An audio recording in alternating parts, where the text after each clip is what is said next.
यदा यदा हि धर्मस्य ग्लानिर्भवति भारत अभ्युत्थानमधर्मस्य तदात्मानं सृजाम्यहम् परित्राणाय साधूनां विनाशाय च दुष्कृतां धर्म संस्थापनार्थाय संभवामि युगे युगे।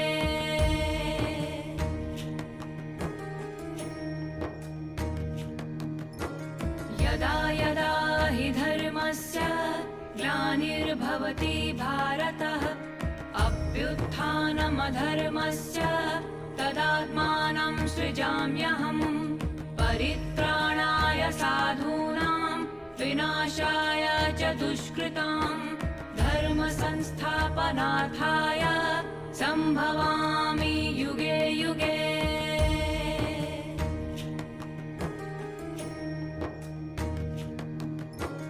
यदा यदा हि धर्मस्य ग्लानिर्भवति भारत अभ्युत्थानमधर्मस्य तदात्मानं सृजाम्यहम् परित्राणाय साधूनां विनाशाय च दुष्कृतां धर्म संस्थापनार्थाय संभवामि